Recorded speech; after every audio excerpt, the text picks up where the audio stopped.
தேர்தல் என்பது எப்பொழுது வரும் என்பது யாருக்கும் தெரியாது. இது தேர்தலுக்கான காலமாகவும் இல்லை. அவை இப்பொழுது முக்கியமாக தமிழ் மக்கள் எதிர்நோக்குகின்ற பிரச்சனைகள் தான் முக்கியமான பிரச்சனைகளாக இருக்கிறது. அது மாகாண சபை தேர்தல் நடைபெற வேண்டியிருக்கிறது, அது நடைபெற வைக்க வேண்டியிருக்கிறது. ஒரு புதிய அரசியல் சாசனம் வருமென்றால் தமிழ் மக்களுக்கான தீர்வை அதற்குள்ளால் கொண்டு வர வேண்டிய தேவை இருக்கிறது. காணிகள் விடுவிக்கப்படாமல் இருக்கிறது. பல்லாயிரம் ஏக்கர் காணிகள் இன்னும் இராணுவ கட்டுப்பாட்டுக்குள் இருக்கின்றது, அவை விடுவிக்கப்பட வேண்டியிருக்கிறது. ஆகவே பொதுவான பல பிரச்சனைகள் இருக்கிறது. ஆகவே நாங்கள் அவற்றில்தான் எங்களது கருத்துக்களை செலுத்தியிருக்கிறோம். தேர்தல் இந்த வருடம் தேர்தல் வருமாக இருந்தால் நல்ல விடயம். தேர்தலை வைக்க வேண்டும் என்பதை வலியுறுத்துகின்ற விடயங்களைத்தான் நாங்கள் செய்து கொண்டிருக்கிறோம். எதிர்காலத்தில் முக்கியமாக மாகாண சபை என்பது தமிழ் மக்களுக்கு இன்று உடனடியான தேவை. வெள்ளம் போன்ற பல்வேறுபட்ட பிரச்சனைகளால் பாதிக்கப்பட்டிருக்கிறார்கள். ஆகவே அப்படியான ஒரு மக்களால் தெரிவு செய்யப்பட்ட சபை வருகிற பொழுது இந்த பல்வேறுபட்ட பிரச்சனைகளை அவர்கள் கையாளக்கூடியதாக இருக்கும். ஆகவே அந்த தேர்தல் வைக்கப்பட வேண்டும் என்று சொல்கின்றோம். அவை தேர்தல் வருமாக இருந்தால் நாங்கள் பிற்பாடு அதை பற்றி யோசிப்போம்.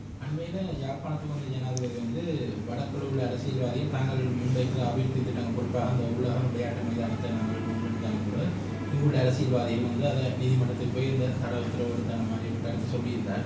அதை தாண்டி நாங்கள் அதை செய்வோம் என்ற வழியை சொல்லியிருந்தால் இதை நீங்கள் எப்படி பார்க்க? நீதிமன்றத்தில் இருக்கிற ஒரு விடயம் சம்பந்தமாக வழியிலே பேசுவது தவறான விடயம். அது ஜனாதிபதியாக இருந்தாலும் நீதிமன்ற அவமதிப்பு குற்றத்துக்கு அவரும் உள்ளாக்கப்படலாம். ஜனாதிபதி பதவியை அவர் விடுகிற நாளில் அவருக்கு எதிராக நீதிமன்ற அவமதிப்பு குற்றச்சாட்டும் வரலாம். குறிப்பாக இந்த தையிட்டி என்று சொல்லாமல் கூட இங்கே உள்ள வணக்கஸ்தலத்தை மையமாக வச்சு முருகல் ஏற்படுற ஒரு பிரச்சனை போகுது அந்த மாதிரி அவர் கருத்து சொல்லியிருந்தார். அங்கே வாரதையும் ஒரு இனவாத நோக்கத்தை வெளியிலும் அது இங்கே போராடவே இனவாத நோக்கம் தான் செய்யணும் அந்த மாதிரி சொல்லியிருந்தார். இதை நீங்கள் எப்படி பார்க்கணும்? தம்புத்தே கமல நடப்பயிற்சி செய்யாதவர் ஏன் யாழ்ப்பாணத்தில் நடப்பயிற்சி செய்தார்ன்னு நாங்கள் கேட்டால் அதை இனவாதம் என்று அவர்கள் சொல்லுவார்கள். ஆனால் இப்போ அப்படியான கருத்துக்களை சொல்கிறார். அது தெற்கிலையும் ஒரு எதிரொலியை ஏற்படுத்தியிருக்கு. அவர்களுக்காக இப்போ கதிராமத்துக்கு இந்துக்கள் போவது இவ்வளவு கோயிலையும் தாண்டி நாங்கள் வர்றாருலண்டு. இது சமயம் சம்பந்தமான ஒரு விடயம். எவரும் எங்கேயும் போய் தொழலாம், வணக்கம் செய்யலாம். அங்கே காணிகளை கேட்டு ஆர்ப்பாட்டம் செய்கிறவர்கள் காணி உரிமையாளர்கள் அல்ல. அவர்கள் யார் என்பதை விசாரித்து அறிகிறதுக்கு நான் சிஐடியை ஏவி விட்டுருக்கிறேன்னு சொல்லியிருக்கிறார். இது மிக மோசமான ஒரு செயல். காணி உரிமையாளர் மட்டும்தானே நிலத்தை விடுவிக்க சொல்லி போராட்டம் செய்ய வேணும். தமிழ் மக்களுடைய நிலங்கள் அபகரிக்கப்பட்டிருக்கின்றன. இராணுவம் அதிலே இவ்வளவு காலமாக இருக்கிறார்கள், அதனை விடுவியுங்கள் என்று கேட்பதற்கு எவருக்கும் உரிமை உண்டு. அவர்களே கேட்டவர்கள் பாராளுமன்றத்தில் எங்களோட சேர்ந்து பல தடவைகள். அவர்கள் உரிமையாளர்கள் இல்லையே.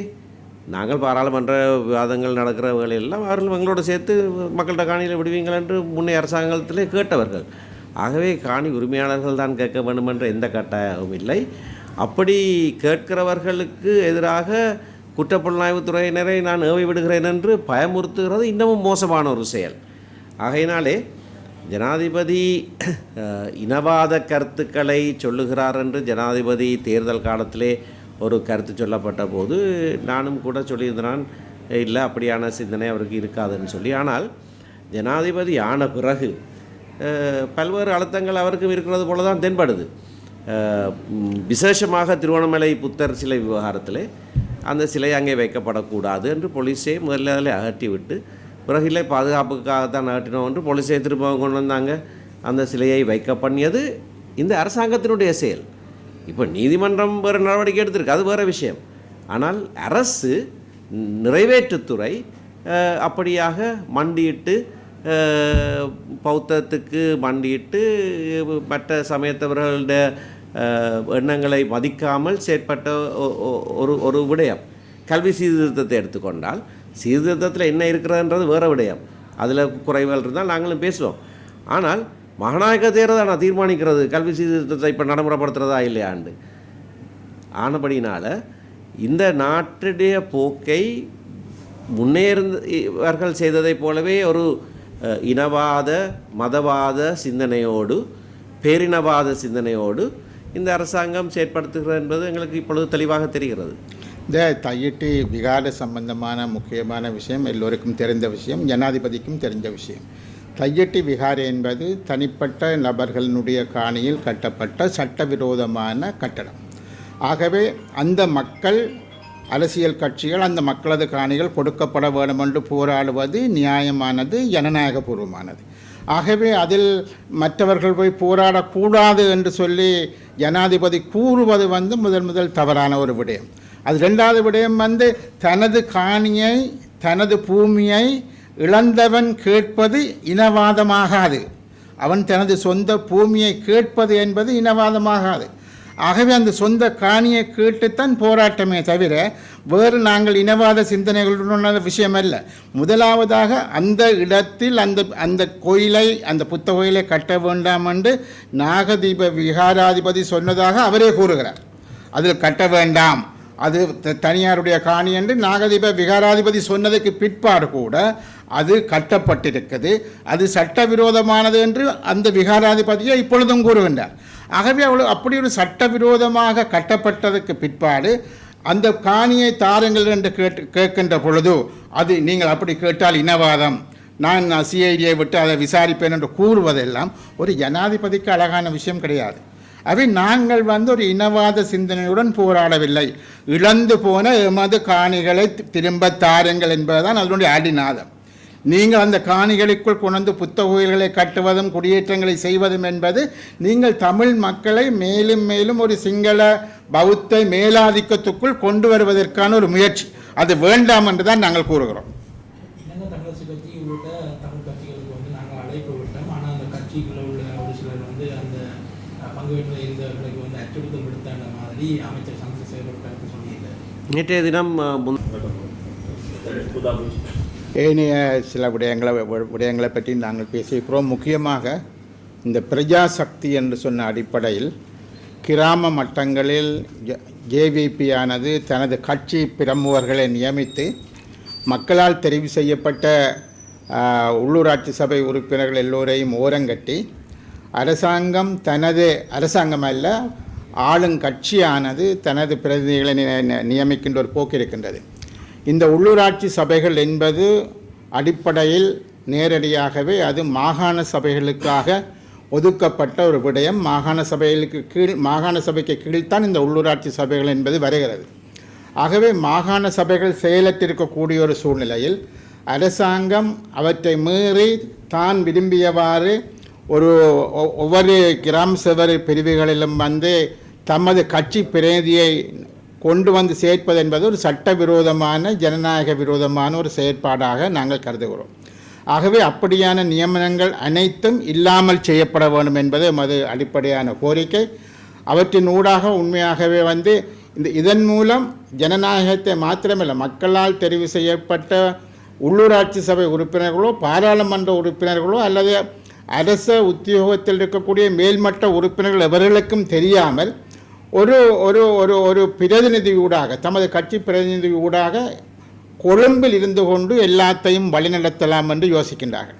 ஆகவே அவ்வாறான ஒரு இடம் அது தவறானது, பிழையானது, ஜனநாயக விரோதமானது என்ற அடிப்படையில் நாங்கள் அவற்றை முற்றுமுழுதாக நிராகரித்து அது நடைபெறக்கூடாது என்று நாங்கள் விரும்புகின்றோம். அவை தொடர்பாக மேலதிகமான நடவடிக்கைகள் எடுப்பதற்கான சில முயற்சிகளை நாங்கள் மேற்கொள்ள இருக்கின்றோம். இவை மாத்திரம் அல்லாமல் நாங்கள் இந்த காணிகள் விடுவிப்பு, உங்களுக்கு தெரியும், ஜனாதிபதி வந்தார், பலாலியில் அவர் ஒரு நடைப்பயணம் ஒன்று மேற்கொண்டார். ஆனால் அந்த பலாலியில் இருக்கக்கூடிய காணிகள் என்பது அவர் பதவிக்கு ஒரு வருஷம் முடிந்துவிட்ட நிலையிலும் கூட வடக்கு கிழக்கில் எவ்வளவு காணிகள் விடுவிக்கப்பட்டது என்று சொன்னால் 2 வீதிகளை தவிர காணிகள் விடுவிக்கப்பட்டதாக இல்லை. மாறாக மேலதிக காணிகள் சுவீகரிக்கப்பட்டு கொண்டிருக்கிறது. பல்வேறுபட்ட இடங்களில் இந்த காணிகள் சுவீகரிக்கின்ற விடயங்கள் நடைபெற்று கொண்டிருக்கின்றது. ஆகவே அரசாங்கம் அவர்களுக்கு நிச்சயமாக அவர்களுக்கு தெரியும், வடக்கு மாகாணத்தை பொறுத்தவரையில் ஒரு அமைதியான சூழல் நிலவுகின்றது, பாதுகாப்பான சூழல் நிலவுகின்றது. மேலதிகமான காணிகள் பிடிக்க வேண்டும் என்ற அவசியங்கள் கிடையாது. மக்களுடைய காணிகள் இன்னும் அவர்கள் வசம் இருக்கிறது. ஆகவே அந்த காணிகளை அவர்கள் விடுவிக்க வேண்டும். மக்களுடைய மீள் குடியேற்றத்திற்கு உதவியாக அனைத்து காணிகளையும் அவர்கள் விடுவிக்க வேண்டும் என்று நாங்கள் கோர விரும்புகின்றோம் என்று சொன்னால், மிக பெருமளவில் இன்னுமே இராணுவம் தேவையற்ற விதத்தில் இராணுவம் இன்னும் பல காணிகளை தம்பசம் வைத்திருக்கிறது. வருகின்ற பொழுது அவர்கள் கூறிய விடயம் என்னவென்று சொல்லி சொன்னால் அனைத்து காணிகளும் விடுவிக்கப்படும் என்ற ஒரு விடயத்தை அவர்கள் மிக தெளிவாக கூறினார்கள். ஆனால் இதுவரையில் யாழ்ப்பாணத்தில் பல்வேறுபட்ட முறை ஜனாதிபதி வந்திருக்கிறார். இந்த முறையும் பொங்கலுக்கு வந்து போயிருக்கிறார். மக்கள் மத்தியில் தமிழ் மக்களுக்காகத்தான் தாங்கள் இருக்கிறோம் என்ற ஒரு பாணியில் பேச்சுக்களையும் செய்கின்றார்கள். ஆனால் நடைமுறையில் இந்த காணிகளை விடுவிப்பதற்கான நடவடிக்கைகள் இல்லை. மாறாக சிங்கள பௌத்த மக்கள் வாழாத இடங்களில் புத்த கோயில்கள் கட்டுகிற ஒரு வேலையைத்தான் அவர்கள் தொடர்ந்து செய்கிறார்கள். அது வடக்கிலோ கிழக்கிலோ அவை தான் நடந்து கொண்டிருக்கின்றது. ஆகவே இந்த விடயங்களை நாங்கள் வன்மையாக கண்டிப்பது மாத்திரமல்ல, இந்த காணிகள் அனைத்தையும் உடனடியாக விடுவிக்க வேணும். அது ஏற்கனவே இந்த ஒரு வருஷம் முடிந்துவிட்ட நிலையிலும் கூட இந்த காணிகள் விடுவிப்பு என்பது நடைபெறவில்லை என்று சொன்ன ஒரு விடயம் இருக்கின்றது. ஆகவே நாங்கள் ஒரு பொதுவான விடயங்களை பொறுத்தவரையில் தமிழிசை கட்சி என்ஆகி தமிழ் தேசிய கூட்டணி நாங்கள் இணைந்து செயற்படுவது என்பது மாத்திரமல்ல, ஒரு புதிய அரசியல் சாசனம் வர இருக்கிற பட்சத்தில் தமிழ் தரப்புகள் அனைத்தும் நாங்கள் ஒன்றிணைந்து ஒரு தமிழ் மக்கள் ஏற்றுக்கொள்ளக்கூடிய ஒரு தீர்வு திட்டம் ஒன்றை நாங்கள் முன்வைப்பதாகவும் முடிவு செய்திருக்கின்றோம். ஆகவே எமது இந்த கூட்டங்கள் என்பது தொடர்ந்தும் மாதாந்தம் நடைபெறும் என்பது மாத்திரமல்ல, ஒரு ஆக்கப்பூர்வமாக இந்த தமிழ் மக்களுடைய பிரச்சனைகளை தீர்க்கக்கூடிய முன்மொழிவுகளை கொண்ட பல்வேறுபட்ட விடயங்களை நாங்கள் எதிர்காலத்தில் கொண்டு நடத்துவதாகவும் தீர்மானித்திருக்கிறோம். நன்றி. பொதுவான அந்த இணக்கப்பாடான விஷயங்களை தாண்டி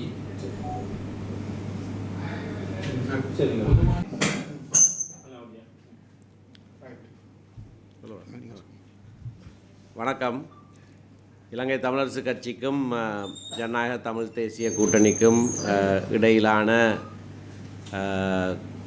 கூட்டம் மாதாந்த சந்திப்பு இன்று டில்கோ ஹோட்டலில் நடைபெற்றது.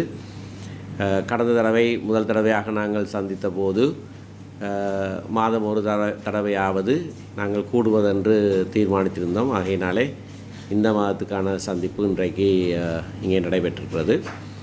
கடந்த கூட்டத்திலே நாங்கள் பேசிய சில விடயங்கள் மீளாய்வு செய்யப்பட்டிருக்கிறது. விசேடமாக அரசியலமைப்பு விவகாரம் சம்பந்தமாக அரசாங்கம் எடுத்திருக்கிற நடவடிக்கை அல்லது எடுக்காமல் இருக்கிற நடவடிக்கைகள் சம்பந்தமாக நாங்கள் பேசியிருக்கிறோம். அண்மை காலமாக அதற்கான சில ஆயத்தங்கள் செய்வதாக அரசாங்கம் கூறி வருகிறது. அது எவ்வளோ தூரத்துக்கு உண்மையானது என்று எங்களுக்கு தெரியவில்லை. ஆனால் பிரதம மந்திரி, நீதி அமைச்சர் உட்பட பலர் நாங்கள் இந்த பொறிமுறை ஒன்றை ஆரம்பிப்பதற்கு தயாராக இருக்கிறோம் என்று சொல்லி வருகிறார்கள். இந்த சூழ்நிலையிலே நாங்கள் தற்போதைய நிலையிலே தமிழ் மக்களுடைய அபிலாஷைகளை பிரதிபலிக்கக்கூடிய ஒரு ஆவணம் ஒன்றை தயாரிக்கலாம் என்று முடிவெடுத்திருக்கிறோம். இது சம்பந்தமாக எங்களுடைய 2 கட்சிகளும் சேர்ந்து இந்த முயற்சியிலே நாங்கள் ஈடுபடுகிற போது மற்றைய தமிழ் தேசிய பரப்பில் இருக்கிற தரப்புகளும் எங்களோடு இணைந்து இதிலே செயலாற்ற வேண்டும் என நாங்கள் விரும்புகிறோம். ஏனென்றால் தமிழ் தேசத்தினுடைய நிலைப்பாடு என்ன என்பதை குறித்து ஒரு ஒருமித்த அல்லது ஒருமைப்பாடான ஒரு நிலைப்பாட்டை நாங்கள் வெளிப்படுத்துவது காலத்தின் தேவையாக இருக்கிறது. பலர் அரசாங்கம் சாட்டுப்போக்கு சொல்லாமல் இருப்பதற்கும் சர்வதேசத்திலேயும் இதுதான் தமிழ் மக்களுடைய அபிலாஷை என்று சொல்லக்கூடிய வகையிலேயும் ஏற்கனவே பல வரைவுகள், யோசனைகள், ஆவணங்கள் இருந்தாலும் அவற்றையெல்லாம் நாங்கள் பார்த்து ஒரு குறித்த நிலைப்பாட்டை முன்வைப்பதற்கான ஒரு முயற்சி ஒன்றை நாங்கள் ஆரம்பிக்கிறோம். வெகு விரைவிலே அதனை நாங்கள் பூர்த்தி செய்வோம். மற்றவர்களும் இதில் இணைந்து தங்களுடைய நிலைப்பாடுகளை எங்களுக்கு தெரியப்படுத்தினால் நல்லது. அடுத்ததாக மாகாண சபை தேர்தல் பின்போடப்படுவது அல்லது தேர்தல் நடத்தப்படாமல் இருக்கிறது சம்பந்தமான விடயத்தை நாங்கள் ஆராய்ந்திருக்கிறோம். இது கடந்த தடவையும் பேசப்பட்ட ஒரு விடயம். மாகாண சபைகள் இயங்காமல் இருப்பது எங்களுக்கு ஒரு பாதிப்பை ஏற்படுத்துகிறது. மாகாண சபை முறைமை ஏற்படுத்தப்பட்டதே தமிழ் தேசிய பிரச்சினைக்கு தீர்வாக சொல்லப்பட்டு தான் கொண்டு வரப்பட்டது. அது முழுமையான தீர்வு அல்ல, நாங்கள் ஏற்றுக்கொண்ட ஒரு தீர்வும் அல்ல. ஆனால் மாகாண சபைகள் என்ற ஒரு அமைப்பு உருவாக்கப்பட்டது. அது இயங்கியது பல குறைபாடுகளோடு இயங்கினாலும் கூட அப்படி ஒரு அமைப்பு இருந்தது. ஆகவே 7-8 வருஷங்களாக மாகாண சபைகள் இயங்காமல் இருப்பது இலங்கை அரசியலமைப்புக்கும் மாறான ஒரு விடயம். இந்த அரசாங்கம் பதவிக்கு வருவதற்கு முன்னதாக, ஜனாதிபதி தேர்தலுக்கு முன்பதாக, ஜனாதிபதி தன்னுடைய தேர்தல் அறிக்கையிலே 1 வருட காலத்துக்குள்ளே மாகாண சபை தேர்தல்களை நடத்தி முடிப்போம் என்று வாக்குறுதி கொடுத்திருந்தார். அப்படி வாக்குறுதி கொடுத்திருந்தும் கூட இப்பொழுது 1 வருஷமும் நிறைவடைந்து அதற்கு பிறகு 4 மாதங்களும் ஆகிவிட்டது. இன்னமும் மாகாண சபை தேர்தல் வைப்பதற்கான அறிகுறியே கிடையாது. மாறாக அதனை இழுப்படிப்பதற்கான பல முயற்சிகள் நடைபெறுகிறது. பாராளுமன்ற தெரிவுக்குழு ஒன்றை நியமித்தால் எங்கள் எல்லாருக்கும் தெரியும் பாராளுமன்ற தெரிவுக்குழு எதற்காக நியமிக்கப்படுகிறது என்று. ஒரு தெரிவுக்குழு நியமிச்சிருக்கிறோம், அதனுடைய அறிக்கை வர வேண்டும் என்று சொல்லிக் கொண்டிருக்கலாம். ஆகவே இந்த இழுத்தடிப்பு விவகாரத்தை கைவிட்டு உடனடியாக மாகாண சபை தேர்தல் இருக்கிற முறைமையிலே நடத்தப்பட வேண்டும். முறைமை மாற்றப்பட வேண்டுமென்றால் அதுக்கு நாங்கள் எதிரானவர்கள் அல்ல. தேர்தல் முறையிலே சீர்திருத்தம் செய்ய வேண்டுமானால் அது செய்யலாம். அதிலே இளைஞர்களுக்கு, பெண்களுக்கு உள்வாங்கப்பட வேண்டும் என்று சொன்னால் அதெல்லாம் செய்யலாம். ஆனால் தேர்தல் முறைமை மறுசீரமைக்கப்பட வேண்டும் என்பதற்காக தேர்தலையே நடத்தாமல் இருப்பது எந்த காலத்திலையும் ஏற்றுக்கொள்ளப்பட முடியாத ஒரு விடயம். ஆகையினாலே இருக்கிற முறைமையிலே தேர்தல் உரிய நேரத்தில் நடத்தப்பட வேண்டும். அதுவும் காலம் கடந்ததாக இருக்கிறது. ஆகையினாலே அரசாங்கம் இந்த நொண்டிச்சாட்டுகளை சொல்லிக் கொண்டிருக்காமல் உடனடியாக மாகாண சபை தேர்தலை நடத்த வேண்டும். இன்னொரு விடயம், நாட்டுக்கு எதிரான நாட்டை பயங்கரவாதத்திலிருந்து பாதுகாக்கிற சட்டம் என்ற ஒரு சட்ட வரைவு ஒன்று கொண்டு வரப்பட்டிருக்கிறது. கொடுக்கப்பட்ட வாக்குறுதி என்னவென்று சொன்னால் பயங்கரவாத தடுப்பு சட்டத்தை நீக்குவது. பயங்கரவாத தடுப்பு சட்டத்தை நீக்குகிற சட்டமூலத்திலே அதைவிட மோசமான இன்னொரு சட்ட வரைவை உட்புகுத்துவது எந்த காலத்திலேயும் ஏற்றுக்கொள்ளப்பட முடியாதது. இது சம்பந்தமாக இதற்கு முன்னரும் 2 தடவைகள் 2 வரைவுகள் முன்வைக்கப்பட்டிருந்தன. அந்த வரைவுகள் வந்த வேளைகளிலே கூட ஜேவிபி கட்சியைச் சேர்ந்தவர்கள் பயங்கரவாத தடுப்பு சட்டம் முற்றாக நீக்கப்பட வேண்டும், அதுக்கு மாற்றீடாக இன்னொரு சட்டம் கொண்டு வரப்படக்கூடாது என்பதிலே எங்களை விட கூடுதலாக உறுதியாக இருந்தவர்கள். நான் எங்களை விட என்று சொல்வதற்கு காரணம், நாங்களும் அதே நிலைப்பாட்டிலே தான் இருந்தோம். ஆனால் கொண்டு வரப்படுகிற வரைவுகள் சம்பந்தமாக நாங்கள் பேச்சுவார்த்தைகளிலே கலந்து கொண்டோம். அவர்கள் அந்த பேச்சுவார்த்தைகளுக்கே வர மறுத்தவர்கள். ஏனென்றால் இன்னொரு சட்டம் கொண்டு வரப்படக்கூடாது என்ற ஒற்றை நிலைப்பாட்டிலே இருந்தவர்கள். பயங்கரவாத தடுப்பு சட்டத்தை நீக்குவதற்கான 25 மாவட்டங்களிலையும் நாங்கள் ஒரு போராட்டத்தை நடத்திய போது அனைத்து மாவட்டங்களிலையும் எங்களோடு சேர்ந்து கைகோர்த்து அந்த போராட்டத்தில் ஈடுபட்டவர்கள். பல சந்தர்ப்பங்களிலே அந்த நிலைப்பாட்டை தெளிவாக வெளிப்படையாக சொன்னவர்கள் இன்றைக்கு அதிலே தலைகீழாக மாறி இன்னொரு சட்டமூலத்தை கொண்டு வந்திருக்கிறார்கள். அதிலே இருக்கிற விடயங்கள் இப்பொழுது இருக்கிற பயங்கரவாத தடுப்பு சட்டத்தை விட மோசமான பல விடயங்கள் அதிலே இருக்கின்றன.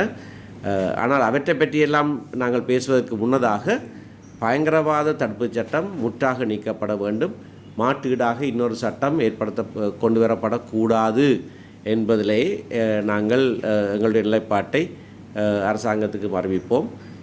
இதுவும் ஒரு முடிவாக நாங்கள் இன்றைக்கு எடுத்திருக்கிறோம். மற்றபடி எங்கள்